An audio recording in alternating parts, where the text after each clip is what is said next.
kelompok hukum acara peradilan tata usaha negara yang akan menjelaskan atau memaparkan materi mengenai dismissal proses. Sebelum itu, perkenalkan, kami ada tiga anggota. Saya Naswa Aurelia dengan NIM 2308010795. Saya Farah Madani dengan NIM belakang 814.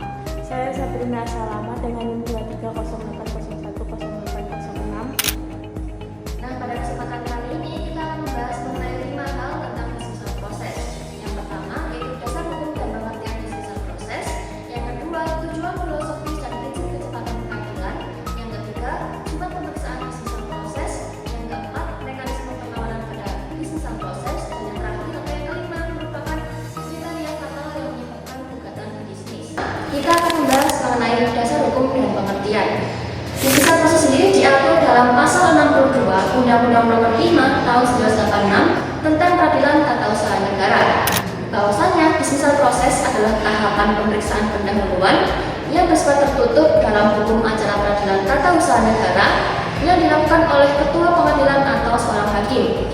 Proses ini bertujuan untuk menyaring dan menolak secara cepat gugatan yang nyata-nyata tidak memenuhi syarat formal.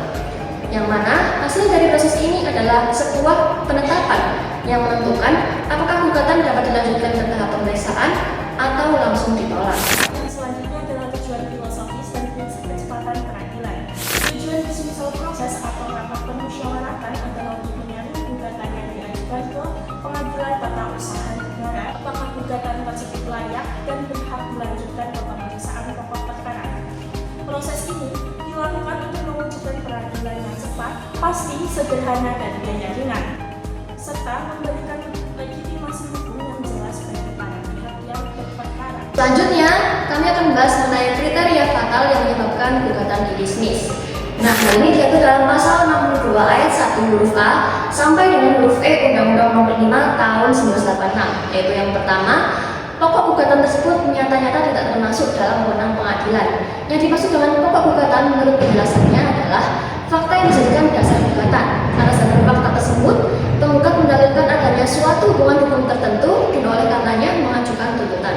Yang kedua, merupakan syarat gugatan sebagaimana dimaksud dalam pasal 56 tidak dipenuhi oleh penggugat sekalipun ia tak diberitahu dan diperingatkan. Yang ketiga, apa yang dituntut dalam gugatan sebenarnya sudah terpenuhi oleh keputusan tun yang digugat. Dan yang terakhir, gugatan diajukan sebelum waktunya atau telah lewat waktunya. Bentuk keputusan formal atau penetapan dismissal. Dismissal proses dituangkan dalam bentuk penetapan oleh ketua pengadilan berdasarkan pasal 62 Undang-Undang PT-UN. Penetapan ini dibuat melalui rapat permusyawaratan hakim sebelum sidang dimulai dan isinya menyatakan bahwa gugatan yang diajukan oleh penggugat tidak dapat diterima atau tidak berdasar dengan memanggil para pihak untuk mendengarkan. Yang selanjutnya yaitu adalah sifat pemeriksaan dismissal proses. Pemeriksaan dismissal itu bersifat singkat dan administratif guna menyaring gugatan yang tidak memenuhi syarat. Pemeriksaan hanya menilai kelayakan gugatan tanpa masuk ke dalam pokok perkaranya. Dilakukan dalam rapat permusyawaratan ketua pengadilan. Jika gugatan tidak layak, dismissal ditetapkan. Jika gugatan yang diajukan diterima, gugatan dilanjutkan pada pemeriksaan pokok. Tujuannya adalah agar proses pengadilan efisien dan tidak memproses gugatan yang tidak memenuhi syarat. Yang selanjutnya, yaitu perlawanan ini diperiksa dan diputus oleh majelis hakim, bukan oleh ketua tun yang membuat penetapan awal. Pemeriksaan dilakukan dengan acara singkat. Fokus pemeriksaan adalah menguji ketepatan ketua tun dalam memutuskan dismissal. Misalnya, apakah tun benar-benar tidak berwenang atau apakah tenggang waktu gugatan sudah lewat.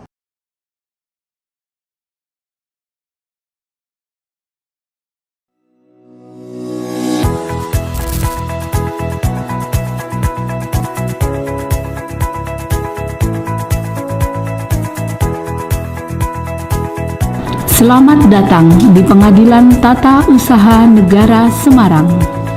Pengadilan Tata Usaha Negara Semarang terletak di Jalan Abdul Rahman Saleh nomor 89 Semarang yang mempunyai wilayah hukum di seluruh Provinsi Jawa Tengah yang terdiri dari 29 kabupaten dan 6 kota.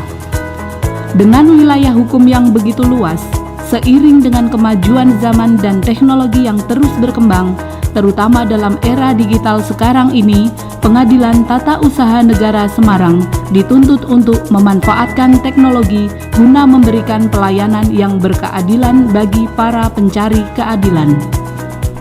Mahkamah Agung pada bulan Juli 2018 telah meluncurkan program e-court dan Pengadilan Tata Usaha Negara Semarang berkomitmen mendukung dan mensukseskan program e-court untuk mewujudkan visi Mahkamah Agung, yaitu terwujudnya Badan Peradilan yang Agung. Dalam upaya mewujudkan visi dan misi Mahkamah Agung, Pengadilan Tata Usaha Negara Semarang telah melaksanakan inovasi dengan menerapkan program e-court. e-court merupakan masa depan pengadilan Indonesia untuk mewujudkan proses peradilan secara sederhana, cepat, berbiaya ringan, transparan, dan akuntabel. Juga merupakan pengejawantahan visi misi Mahkamah Agung dalam cetak biru pembaruan pengadilan 2010-2035 berupa mewujudkan badan peradilan modern dengan berbasis teknologi informasi terpadu. e-court adalah administrasi peradilan secara elektronik. Dalam e-court, pendaftaran, pembayaran biaya perkara, pemanggilan, tahap jawab jawab, kesimpulan, dan pemberitahuan putusan dilakukan online secara elektronik, sehingga layanan pemeriksaan perkara semakin mudah, murah, transparan, dan berkeadilan. e-court merupakan aplikasi untuk memproses gugatan atau permohonan secara elektronik. Pengadilan Tata Usaha Negara Semarang menggunakan aplikasi e-court yang meliputi e-skum, penghitungan biaya panjar online, EPGL, panggilan para pihak secara elektronik, perekaman data tahapan jawaban, replik, duplik, dan kesimpulan secara elektronik, dan EPBT, pemberitahuan putusan secara elektronik.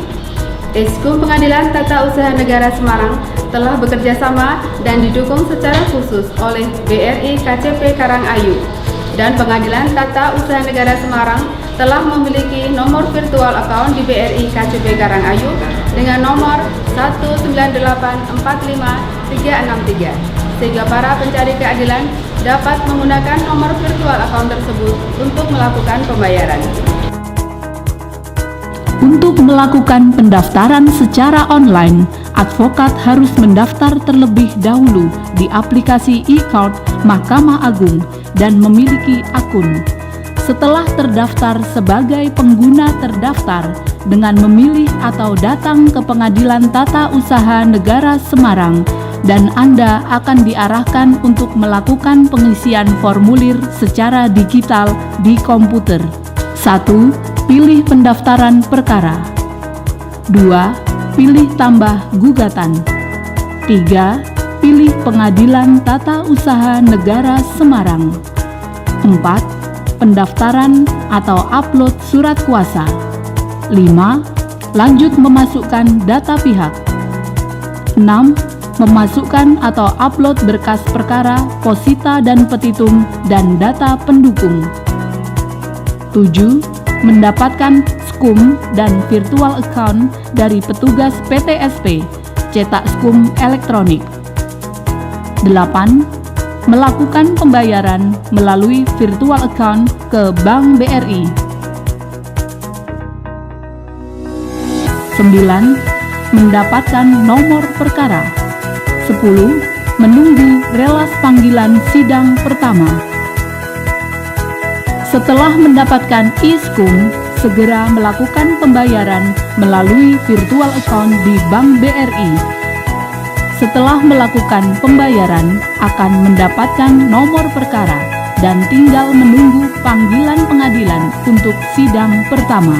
Dengan e-court, proses peradilan menjadi sederhana, cepat, biaya ringan, transparan, dan akuntabel.